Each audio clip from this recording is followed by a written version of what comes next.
Gloria al Señor.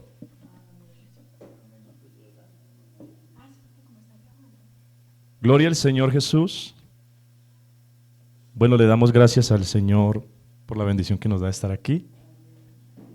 Y saludamos a los amigos. Saludo a mi cuñado, qué bendición tenerle aquí. Saludo a Betty, qué bendición tenerte, Betty, aquí. Creo que Betty ya es de los nuestros, ¿cierto? Gloria al Señor.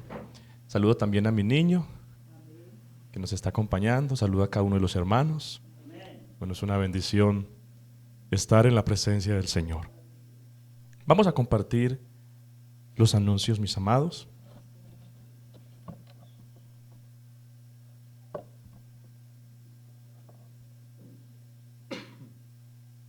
Muy bien.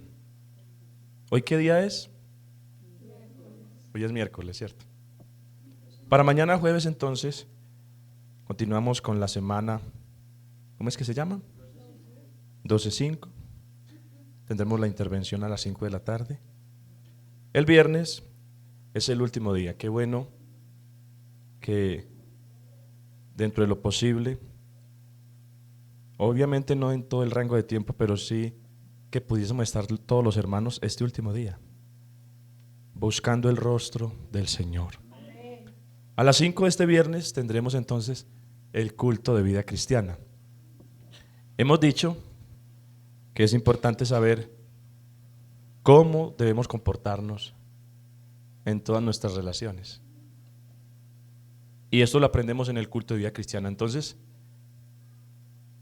hemos estado mostrando de una forma sistemática lo que es la enseñanza bíblica, y de esa forma, al interiorizarse esa enseñanza bíblica, podemos tener una buena práctica, porque uno practica de acuerdo a lo que se le ha dado y no al revés. Entonces, por eso ese orden. Los miércoles tendremos el culto de oración y enseñanza bíblica, donde tratamos un tema específico, lo desarrollamos, y los viernes pues entonces vamos a ir aplicando esos conocimientos, porque de nada sirve ser un oidor y no un. Lo importante es cumplir entonces lo que expresa el texto sagrado, y sabemos que los más beneficiados somos nosotros.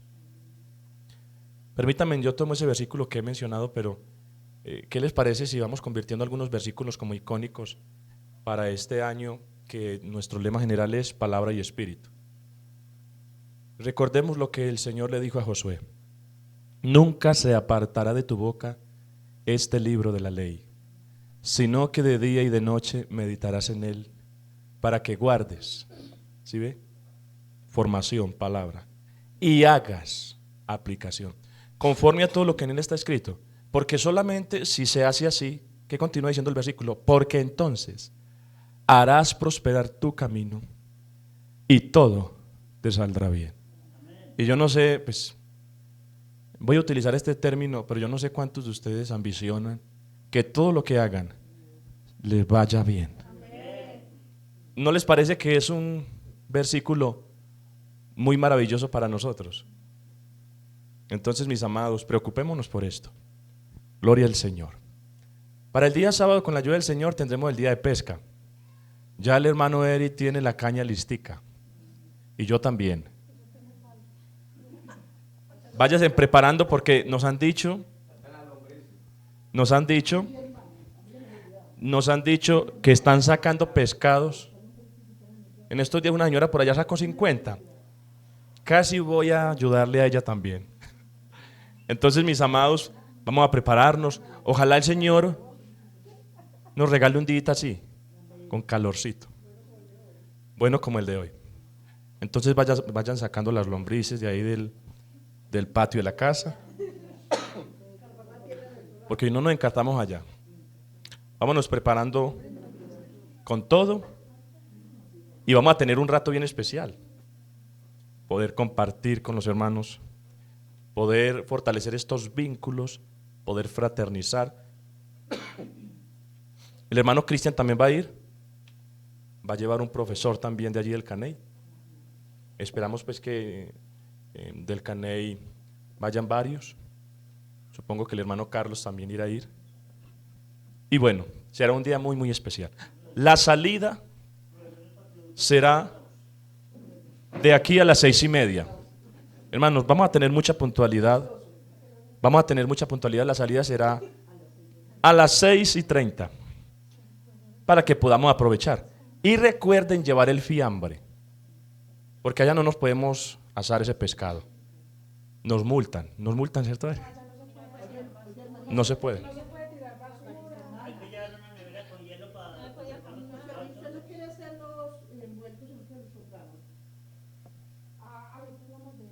Ahorita organizamos entonces eso.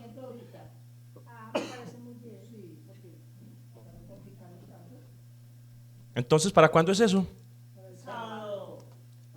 6:30. El domingo. Gloria a Dios. Y el domingo tendremos la escuela dominical a las 10:30. Hermanos amados, invitemos a un amigo. No nos quedemos callados con esta noticia tan grande. Eso ahorita lo organizamos. Ahorita hablamos con Eric porque yo creo que allá el tránsito, pues, no sé. No, hay que hacer las cosas prudentemente. Ahorita hablamos de eso. Gloria al Señor. Entonces el domingo tendremos el culto de escuela dominical a las 10:30 con la ayuda del Señor.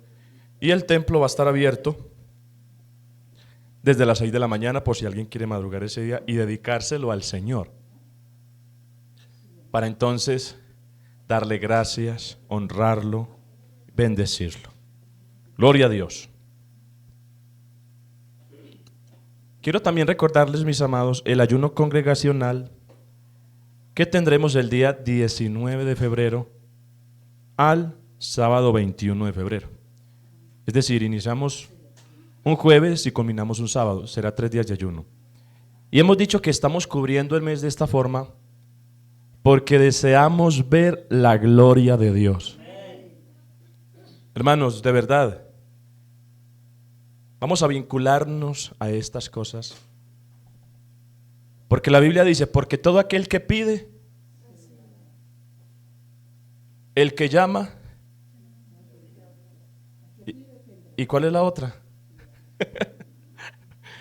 Porque todo aquel que busca encuentra, el que llama se le abre y el que pide recibe. Entonces vamos a apasionarnos por esto. Yo soy testigo de que esto es así. Cuando uno busca a Dios, Dios se mueve. ¿Qué les parece si vamos dejando la simpleza espiritual a un lado y nos vamos endulzando con la gloria de Dios? Entonces tendremos esos 3 días de ayuno. Si en semana usted no puede, es decir, el jueves o el viernes, saque ese sábado. Empiece usted a ser organizado con esa intimidad con Dios. ¿Sabe que a nosotros nos está matando mucho el desorden? Porque para todo hay tiempo, pero para Dios, migajas. Y queremos ver la gloria de Dios y queremos que Dios nos bendiga. E incluso a veces somos hasta conchos de exigirle a Dios. Hermanos, no es así. Entonces recordemos esto. Para el próximo domingo, ¿qué tendremos también? Tendremos la bendición de poder traer un aporte para la canasta de amor, para poder bendecir a alguien que esté pasando por una necesidad. No se le olvide eso, mi hermano. Puede ser que hoy tenemos, pero mañana quién sabe. Y es bueno saber que el pueblo de Dios está presto ahí también para ayudar cuando hay necesidad. Vea, hermanos, yo nunca olvidaré, lo reitero, a aquellas personas que me extendieron la mano cuando yo estuve en la dificultad de mi enfermedad. Nunca yo lo voy a olvidar. Esas personas van a estar aquí siempre.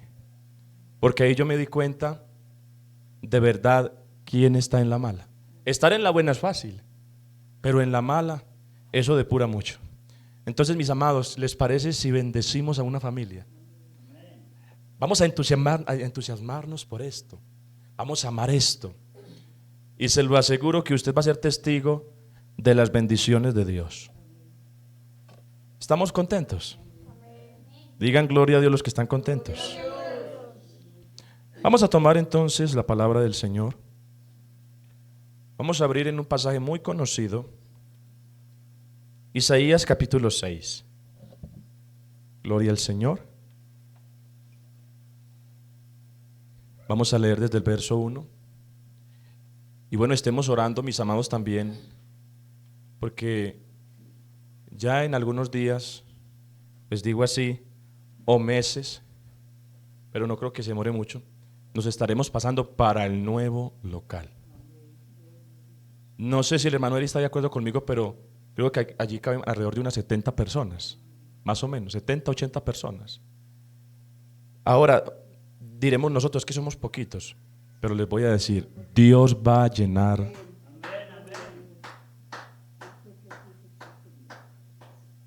En alguna oportunidad alguien le dijo al Señor, Señor, manda la lluvia, y el Señor le dijo, saque pues la sombrilla. Y sacó la sombrilla a mediodía y ya, qué loco, y se largó a llover. Entonces nosotros queremos que Dios haga las cosas, pero no damos pasos de fe. Y yo le digo una cosa, a veces se requiere, ojalá me entienda esto, un tinte de locura para hacer lo que Dios quiere hacer. Entonces, mis amados, vamos a leer la palabra del Señor. Les invito a estar sobre sus pies. Isaías capítulo 6. Perdonen mi indisposición. Ahorita comencé a sentirme pues algo afectado de la garganta. Pero bueno, estamos para hacer la voluntad de Dios. Isaías capítulo 6 desde el verso 1, vamos a leer hasta el versículo 8. En el año que murió el rey Usías, vi yo al Señor sentado sobre un trono alto y sublime, y sus faldas llenaban el templo. Por encima de él había serafines, cada uno tenía 6 alas, con 2 cubrían sus rostros, con 2 cubrían sus pies, y con 2 volaban. Y el uno al otro daba voces diciendo, Santo, Santo, Santo, Jehová de los ejércitos. Toda la tierra está llena de su gloria. Y los quiciales de las puertas se estremecieron con la voz del que clamaba, y la casa se llenó de humo.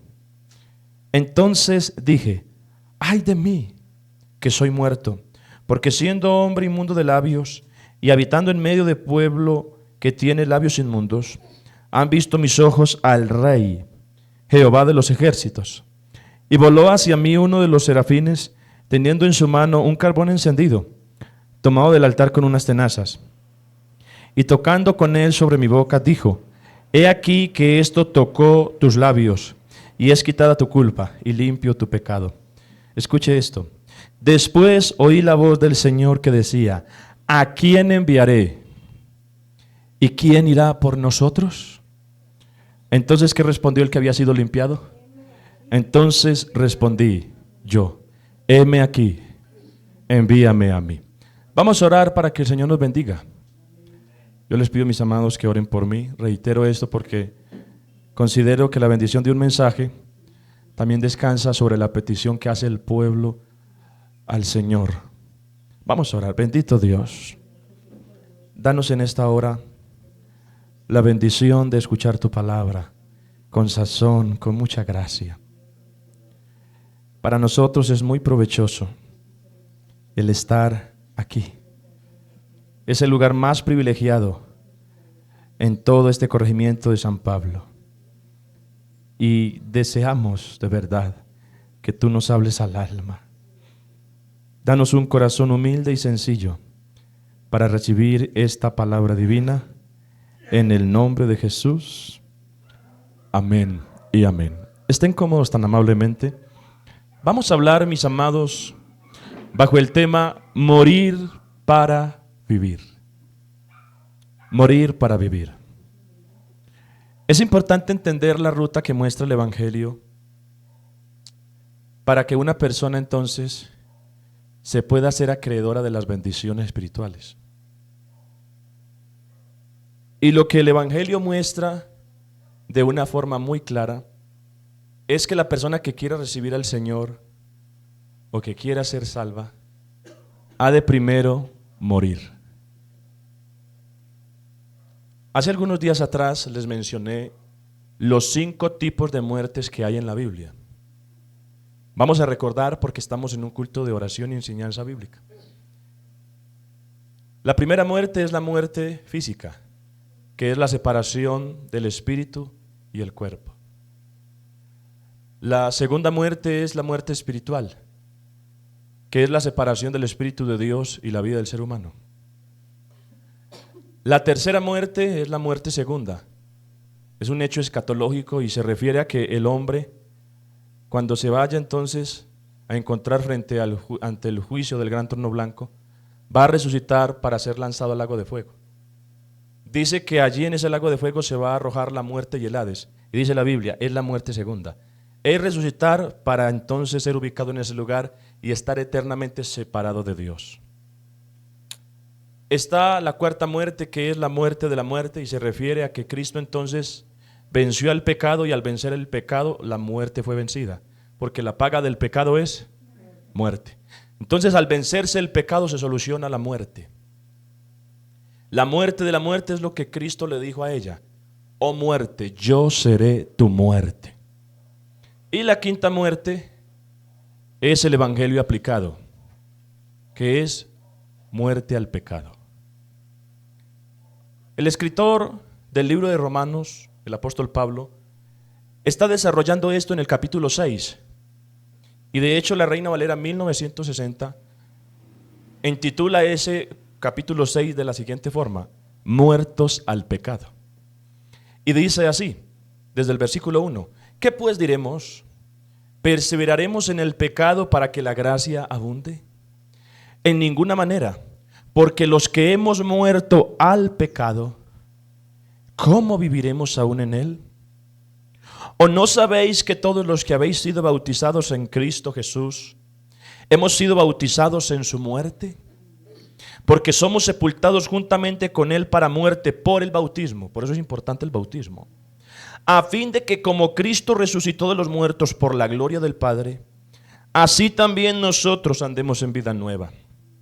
Porque si fuimos plantados juntamente con él en la semejanza de su muerte, es decir, si los efectos del arrepentimiento fueron reales en nosotros, y eso se vincula entonces con la muerte, si eso se dio en nosotros, entonces también lo vamos a hacer en la semejanza de su resurrección. Es decir, si el arrepentimiento se da en nosotros, como esos efectos primeros, pues entonces la vida nueva tendrá que mostrarse también, tendrá que anunciar que Cristo lo hizo.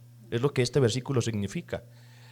Sabiendo esto, que nuestro viejo hombre fue crucificado juntamente con él, para que el cuerpo del pecado sea destruido. Si ven ustedes que ser cristiano no es así tan deportivamente, hay que pasar por esta ruta, hay que pasar por el Calvario, hay que ser crucificado juntamente con Cristo para que el cuerpo del pecado sea destruido. ¿Con qué finalidad? A fin de que no sirvamos más al pecado.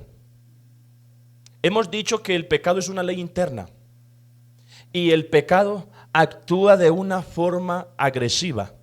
La ley de la mente quiere entonces anteponerse a los apetitos de la ley del pecado y no puede, es vencida la ley de la mente. Pero vino una ley, la ley del Espíritu de vida en Cristo Jesús, que nos ha librado de la ley del pecado y de la muerte. Porque el que ha muerto ha sido justificado del pecado. Y si morimos con Cristo, creemos que también viviremos con Él. Sabiendo que Cristo, habiendo resucitado de los muertos, ya no muere. La muerte no se enseñorea más de Él. Cuando Él resucitó, ya la muerte no tenía participación con Él. Así, si nosotros morimos al pecado y resucitamos con Cristo, el pecado ya no tiene participación con nosotros. Por eso nosotros tenemos que educarnos, como dice la Biblia. Amados míos, el que está en Cristo ya no es pecador. Usted no va a encontrar ese término referido a un santo o a uno que ha recibido a Cristo. En las salutaciones de las cartas generales usted va a encontrar siempre a los santos en Cristo, a los santos en Cristo. Y no se puede ser santo y a la misma vez ser pecador. Es decir, es importante poder mostrar esto para que entendamos los efectos del triunfo de Cristo. Y yo creo que usted puede ayudarme a decir al unísono: estamos aquí porque Él venció. Aleluya. Porque en cuanto murió al pecado, murió una vez por todas, mas en cuanto vive, para Dios vive. Escuche, ¿cuál debe de ser nuestra consideración ahora por estas razones ya mencionadas? Así también consideraos muertos al pecado, pero vivos para Dios en Cristo Jesús, Señor nuestro. No reine pues el pecado en vuestro cuerpo mortal, de modo que lo obedezcáis en sus concupiscencias. Repito, el pecado es un ente controlador, y cuando está vivo en el ser humano no puede librarse de él. Por eso es importante predicar el evangelio, porque es el único medio para que la gente sea libre. El evangelio no es una disertación filosófica, no es una ayuda terapéutica. El evangelio es poder de Dios para salvación a todo aquel que cree, al judío primeramente y también al griego.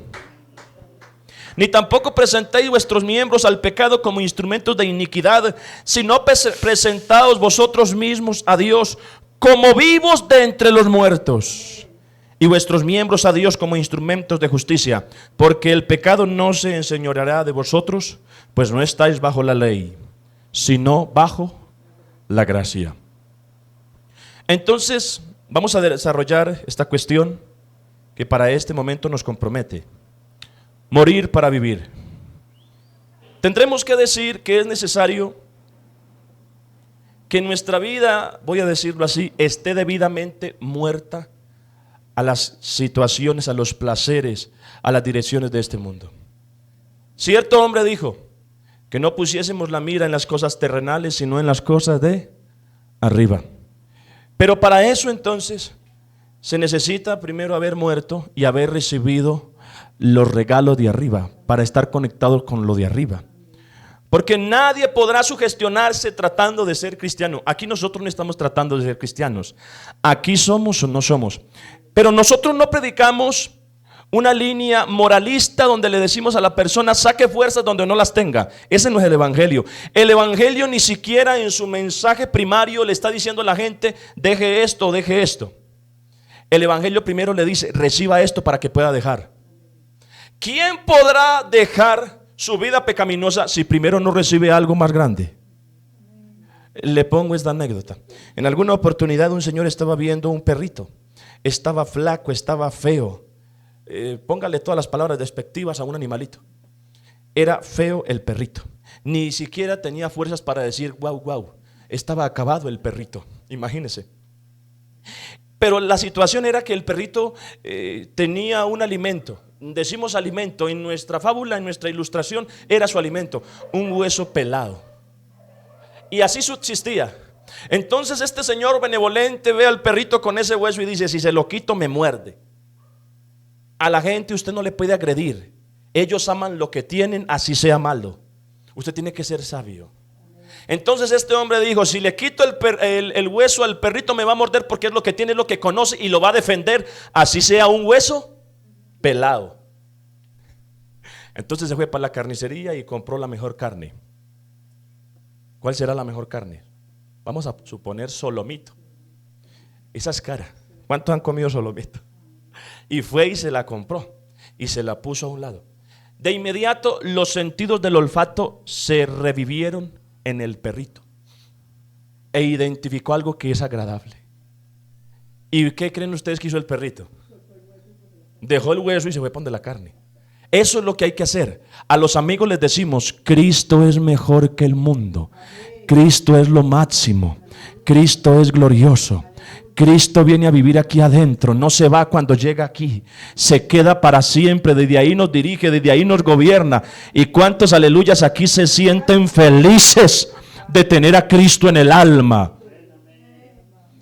Entonces, morir para vivir enmarca una situación donde compromete a dos personajes. Compromete a Usías y compromete a Isaías. ¿Qué señala el cronista en el segundo libro de las Crónicas, capítulo 26? Señala que Usías tenía 16 años de edad. Y a esa edad entonces él comenzó a reinar. Comenzó a hacer edificaciones que iban a estructurar mucho más ese distrito de Judá. Señala la palabra de Dios que hizo lo recto ante los ojos del Señor y persistió en buscar a Dios. Fue un hombre constante. Y en los días en que él buscó al Señor, él fue prosperado. Yo creo que este es el mejor negocio, buscar a Dios. trae bendiciones gloriosas especiales. Y en aquellos días lo común era tener conflictos bélicos, tener guerras. Y él salió y peleó contra los filisteos. Y habían unos muros fortificados que tenían sus enemigos y representaban su invencibilidad. Pero ahora entonces Usías tiene la ayuda de Dios. Y cuando un hombre tiene la ayuda de Dios, puede vencer lo que ante los ojos humanos es invencible. Porque dice el texto sagrado: salió y peleó contra los filisteos y rompió el muro de Gad y el muro de Jagnia y el muro de Asdod. Y edificó ciudades en esas partes conquistadas, en Asdod y en la tierra de los filisteos. Fue un rey que luego entonces de conquistar ponía el sello de la bendición. Porque la tierra de los enemigos representaba el dominio pagano, pero la tierra conquistada ahora representaba la operación divina en medio del pueblo. Y yo no sé cuántos creen que Dios nos puede regalar a muchos corazones para que alaben el nombre del Señor. Y les vamos a poner el mensaje transformador, no el mensaje nuestro, el mensaje de Cristo. Aleluya, aleluya. Dios le dio ayuda contra los filisteos y contra los árabes que habitaban en Gurbaal y contra los amonitas. Los amonitas, al ver esta fuerza arrolladora liderada por Usías, empezaron entonces a darles presentes. Y la fama de Usías se divulgó por toda la frontera de Egipto, porque dice la Biblia que fue hecho altamente poderoso. Y todo eso estaba sostenido por la intimidad. Hermano, no menosprecie el buscar a Dios. El buscar a Dios va a sostener una vida de bendición. La bendición nuestra no radica ni en el de 100,000 ni en el de 50,000, porque eso se acaba. Pero se lo aseguro, si Dios está con nosotros y la economía de este país llegase a decaer, Dios igualmente nos va a sostener. Mire, se lo digo una cosa. Cuando hay un ministro que es ubicado, un ministro, escuche esto, un ministro no depende de los diezmos. No depende, porque si depende de los diezmos, el día de mañana el hermano que se vaya, ¿qué va a hacer ese ministro? ¿Usted va a aguantar hambre? Jamás. Si es un ministro de Dios, Dios va a hacer algo por la vida de ese ministro. Mire, el sostenimiento del ministro o el ministro no es sostenido por los diezmos, ese es el medio, es sostenido por Dios, que es diferente. Se lo aseguro, si usted no tiene en estos momentos un brazo humano que le puede ayudar y usted aspira a tenerlo, pero no lo tiene, porque Dios a veces nos mete en una encrucijada donde vemos que solo Él es el que puede intervenir. Si así sucede, tenga confianza, Dios lo va a hacer. Dios lo va a hacer. Mire, yo recuerdo una vez que me acerqué a la bendición de Dios y habían 50,000 pesitos. Y yo le dije al Señor: Señor, te doy gracias por esta bendición, por esta bendición. Al otro día me llama una hermana y me puso una consignación. Hermanos, algo grande. Yo me quedé asustado. Yo le dije a mi esposa: vea, mami, cómo es Dios. Vea, el Señor, para bendecirlo a usted, cuando Él lo quiere bendecir y cuando usted le cree, mueve cielo y tierra. Se lo digo de verdad. Se lo digo de verdad. Entonces este hombre fue prosperado en extremo. Ahora los enemigos le daban presentes a él. Y él se convirtió en un referente de ayuda por parte del Señor. Usías tenía un hobby. Dice la Biblia que él era amigo de la agricultura. Le gustaba todo lo que tenía que ver con ganado y con siembra. Y en todo eso que emprendía, el Señor le ayudaba. Tuvo un ejército estructurado. Tuvo una cantidad de jefes que le ayudaban en la dirección del ejército. Señala el texto sagrado que preparó para todo el ejército escudos, lanzas, yelmos, coseletes, arcos y hondas para tirar piedras. Tuvo ingenieros, para que usted lo vea en la escritura. Aquí tenemos un ingeniero industrial. Mire, aquí tenemos un ingeniero o varios ingenieros. Dice la Biblia, hizo en Jerusalén máquinas inventadas por ingenieros para que estuviesen en las torres y en los baluartes, para arrojar saetas y grandes piedras. Y su fama se extendió lejos, porque fue ayudado maravillosamente hasta hacerse poderoso. ¿Cuántos de nosotros votaríamos por Usías con ese prontuario? A ver, levanten la mano. Usted no votaría por... A ver, voy a volver. ¿Cuántos votarían por Usías? Pero mire, estaba él en la cúspide de la bendición. Y sucede que cuando uno está en la cúspide tiene que cuidarse. El hombre que es usado por el Señor tiene que cuidarse. El que sirve tiene que cuidarse. El que tiene un buen trabajo tiene que cuidarse. Porque esto se puede volver en un motor que alimenta la jactancia. Cuando uno descuida la oración, eso entonces va ganando ventaja en uno. Miren, de esas cosas que uno no quisiera encontrar en la Biblia, pero tenemos que mencionarlas porque están aquí.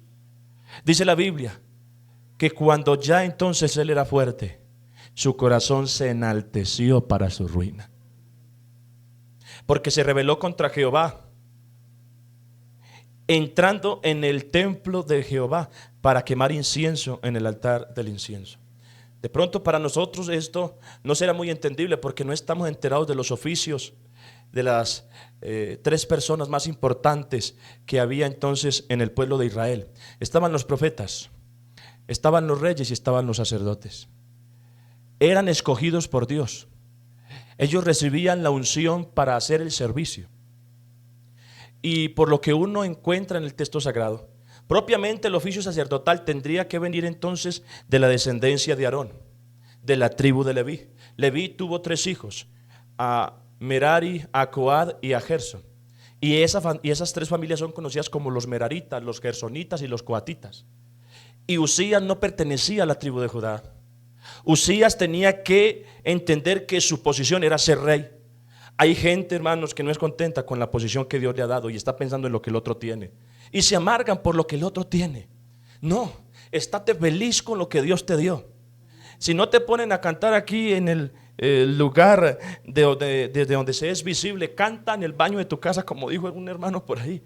Hazlo para Dios, sé contento, sé agradecido. Ya con la salvación se nos dio mucho. Lo demás, digo yo, es una ñapita que nos da el Señor. Pero estemos felices, estemos contentos. Y dice entonces la Biblia que él entró al santuario para ofrecer incienso. Cuando él no pertenecía a ninguna de las familias de la tribu de Leví, él no tenía ese permiso. Por mucho que fuese rey, tenía que respetar.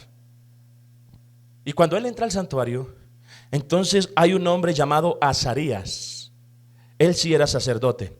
Y con él entran 80 sacerdotes, dice la Biblia, varones valientes, que se le pusieron al rey, se opusieron contra el rey Usías y le dijeron: no te corresponde a ti, oh Usías, el quemar incienso a Jehová, sino a los sacerdotes hijos de Aarón, que son consagrados para quemarlo. Sal del santuario, porque has prevaricado, y no te será para gloria delante de Jehová Dios. Mire cómo empezó a bajar. No te enojes cuando el Señor te llama la atención. No te enojes cuando la palabra de Dios es confrontativa. Si tú puedes discernir, podrás entender que es la benevolencia del Señor para contigo, que te quiere despertar de esa situación que poco a poco te está llevando a una erosión espiritual. Entonces Usías, teniendo en la mano un incensario para ofrecer incienso, se llenó de ira. Porque cuando el orgullo entonces ya enseñorea en el corazón, ya no se entienden razones, ya no se puede tener una cordura, ya se ha salido de la realidad y se ha entrado una fantasía de delirio de grandeza. Se llenó de ira, y en su ira contra los sacerdotes, dice la Biblia, que la lepra le brotó en la frente. Delante de los sacerdotes de la casa de Jehová, el Señor hirió a Usías. Y esto de la lepra no era una situación sencilla. El leproso ahora tenía que apartarse.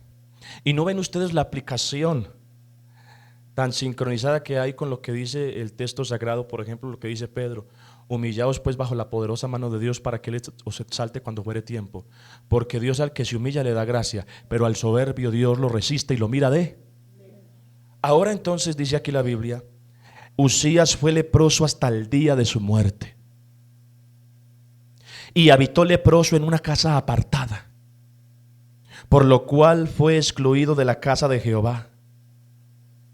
Y entonces vino el triste final de Uzías. Murió leproso. El segundo personaje va a representar lo que sucede en la vida cuando muere el orgullo. Le diré una cosa: el orgullo ha sido el problema más arraigado en el corazón del ser humano. Por el orgullo es que alguien no admite el consejo. Por el orgullo es que alguien dice el mensaje es para otro. Por el orgullo es que alguien no puede mirar introspectivamente y reconocer de verdad sus falencias y pedirle a Dios que intervenga.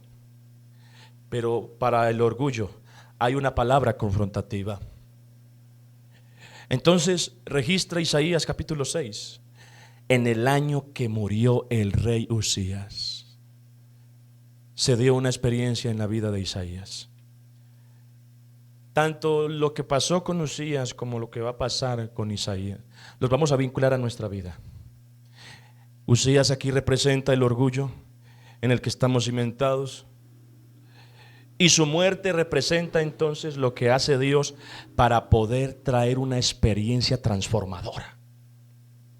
En el año que murió el rey Uzías, vi yo al Señor sentado sobre un trono alto y sublime, y sus faldas llenaban el templo. Esta descripción hecha por el mismo Isaías nos trae a la mente lo que sucedía en los conflictos antiguos. Cuando un rey vencía a otro rey, entonces en su vestuario importante personal añadía un pedazo de tela, y de esa forma entonces los sirvientes podrían saber cuántos reyes ha vencido su señor. Entonces encontraban un pedazo de tela y decían: ha vencido a uno. Encontraba 2 pedazos de tela, ha vencido a 2, y así sucesivamente. Y aquí Isaías está viendo al Señor sentado sobre un trono alto y sublime, y dice: y sus faldas llenaban el templo. Y esto lo que está representando es que Él es el campeón del pasado, del presente y del futuro. Sus faldas llenan el templo. ¿Y cuántos creen en ese que es el campeón? Por encima de Él había serafines. Cada uno tenía 6 alas, con 2 cubrían sus rostros, con 2 cubrían sus pies y con 2 volaban. Y era un coro en mutuo acuerdo. El uno al otro daba voces diciendo: Santo, Santo, Santo, Jehová de los ejércitos, toda la tierra está llena de su gloria. Sucede que los judíos pluralizaban los sustantivos. Ellos no tenían los superlativos como nosotros los manejamos en el idioma español. Entonces ellos, para aquí intensificar el atributo de Dios, lo mencionan 3 veces. En nada se refiere a que es una adoración al Padre, al Hijo y al Espíritu Santo. Eso es falso. Solo hay un Dios. Santo, Santo, Santo, Jehová de los ejércitos, toda la tierra está llena de su gloria. Y los quiciales de las puertas se estremecieron con la voz del que clamaba, y la casa se llenó de humo. Entiéndase que ahora Isaías está en un terreno de la gloria de Dios. Y solo cuando se está en un terreno de la gloria de Dios, el hombre puede mirar introspectivamente. Qué difícil es tener esa capacidad. Creo que viene de Dios. En los problemas familiares, tú tienes la culpa. No, tú tienes la culpa. Pero ¿qué tal si omitimos esas palabras y reconocemos nuestra responsabilidad? Reconocemos que tenemos también algo de culpa, pero no le echemos la culpa al otro, porque ahí no tiene Dios entonces cuándo actuar en nuestro corazón. Hay esposas que viven mortificadas porque siempre el esposo tiene la razón y la esposa siempre está equivocada. Recuerdo lo que alguna vez vi por ahí un videíto: le pedí al Señor una mujer perfecta y ahora resulta que yo siempre soy el que me equivoco. Pero mis amados, la gloria de Dios te va a hacer mirar para adentro. Cuando Él ve la adoración de esos serafines, cuando Él ve al Señor sentado sobre ese trono alto y sublime, cuando Él ve que los quiciales de las puertas se están estremeciendo, eso fue una revelación para su corazón. Y en nuestra iglesia aquí en San Pablo, yo no sé si usted está de acuerdo, pero necesitamos que la gloria de Dios revele lo que hay en el corazón. Lo necesitamos, lo necesitamos, lo necesitamos. ay de mí,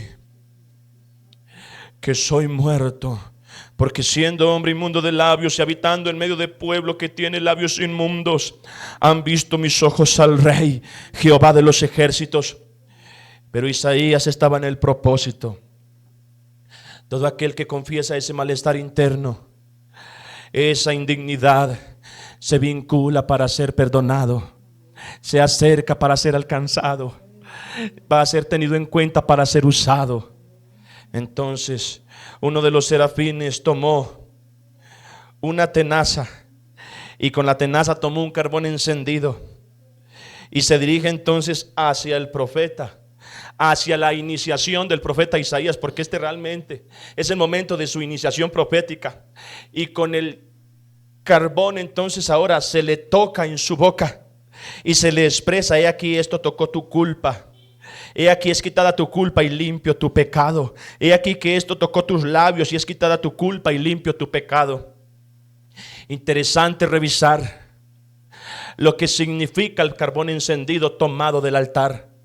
Mire, en el altar se traía la víctima, que la persona entonces ahora reconocía que merecía la muerte, porque se le había hecho la transferencia de la culpabilidad de este al animal. Y lo que significa el carbón encendido significa un testimonio de que ya entonces un sacrificio fue hecho. Eso es lo que significa el carbón encendido, que puede limpiar.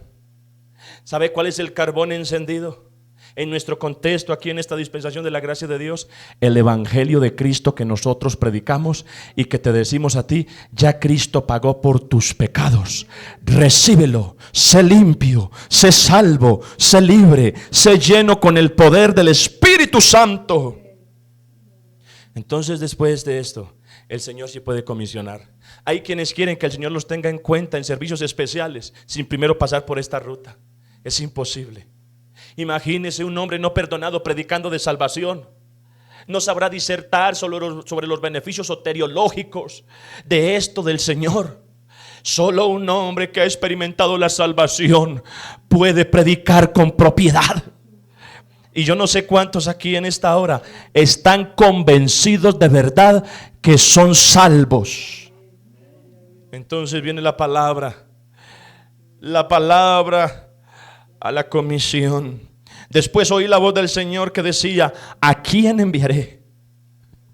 ¿Y quién irá por nosotros? Los ángeles no son enviados a predicar, son los hombres. Ellos no saben qué es salvación, ellos no saben qué es redención, pero usted y yo sí sabemos. Después oí la voz del Señor que decía: ¿a quién enviaré? ¿Y quién irá por nosotros? Y respondió el que había mirado introspectivamente, el que había sido limpiado, el que se le había quitado la culpa, el que se le limpió el pecado. Él dice: heme aquí, envíame a mí. Morir para vivir.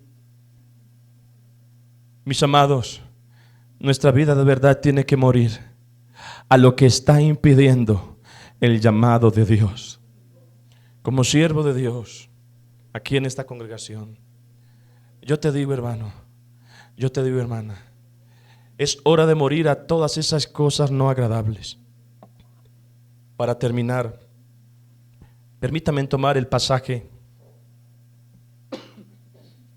de Colosenses.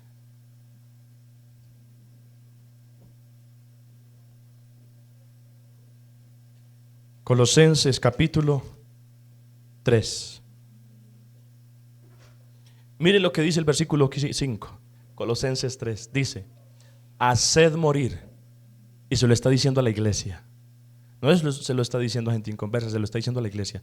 Haced morir pues lo terrenal en vosotros: fornicación, impureza, pasiones desordenadas, malos deseos y avaricia, que es idolatría. Disculpen que me extienda, pero me vino otro versículo que es vinculado a este y ahora sí vamos a orar. Mire lo que dice Efesios capítulo 4.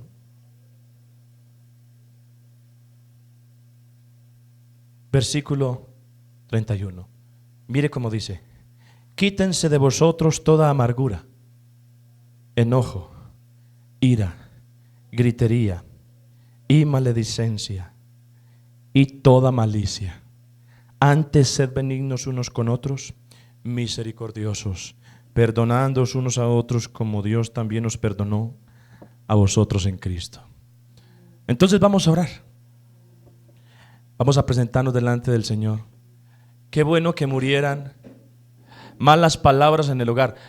Hay violencia familiar. Cuando usted le dice a su esposo, usted no sirve para nada. O cuando usted le dice a su esposa, usted está fea, eso es violencia. Eso es violencia. La Biblia dice, ninguna palabra corrompida salga de vuestra boca, sino la que sea buena para la necesaria edificación, a fin de dar gracia a los oyentes. Que cuando veas a tu esposa, componle un piropo. Endulza esa relación. Pero como alguien dijo por ahí, perdonen que este dicho se torne como del vulgo, pero alguien dijo por ahí, hay gente que es más simple que una tazada de babas. Y eso daña el hogar. Eso daña el hogar. Pero ¿les parece si morimos a todas esas cosas nuestras? ¿Les parece si morimos a eso y permitimos que la gracia de Dios ponga ese amor aquí adentro? Y lo permitimos morir para vivir. Iglesia de San Pablo, necesitamos la gloria de Dios. Pero es necesario morir, porque alguien altivo nunca verá la gloria de Dios. Vamos a orar. Alguien quisiera levantar su mano y decirle al Señor, yo entendí esta palabra y entendí que es para mí. Señor Jesús, yo te presento a mis hermanos preciosos y a mis amigos que están aquí. Señor, solo tu palabra nos puede llevar a la realidad de morir a ese yo torpe que exige, que cree que merece. Uno de los hombres más sobresalientes de la Biblia dijo, con Cristo estoy juntamente crucificado. Y ya no vivo yo, ahora Cristo vive en mí. Y lo que ahora vivo en la carne, lo vivo en la fe del Hijo de Dios, el cual me amó y se entregó a sí mismo por mí. Tú no sabrás del amor verdadero hasta que renuncies a ti mismo, hasta que renuncies a tu torpeza. ¿Sabes qué ocurrirá cuando mueras? La vida misma de Cristo se manifestará en ti. Verás la realidad de esto. Amarás ese favor, amarás al benevolente que te dio la mano, que te levantó. Aquí ya no hay competencia, ya no se mira quién predica mejor, quién tiene la mejor iglesia, en qué licencia tú estás, cuántos años llevas de ministerio. Ya no se mira eso. Ahora se mira a Cristo, ahora se mira a Cristo, ahora se mira a Cristo. Ya no importa si te llevan para el monte o para la ciudad, para una parte lejana o para una parte cercana. Ya estás muerto.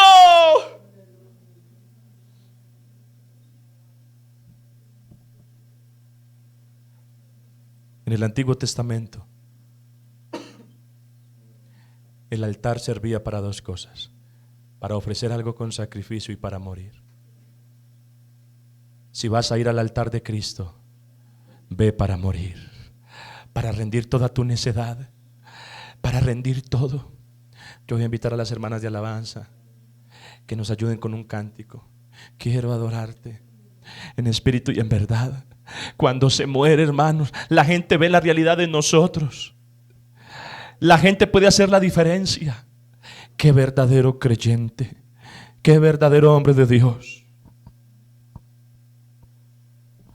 Quiero adorarte en espíritu y verdad. Que mi oración llegue llena de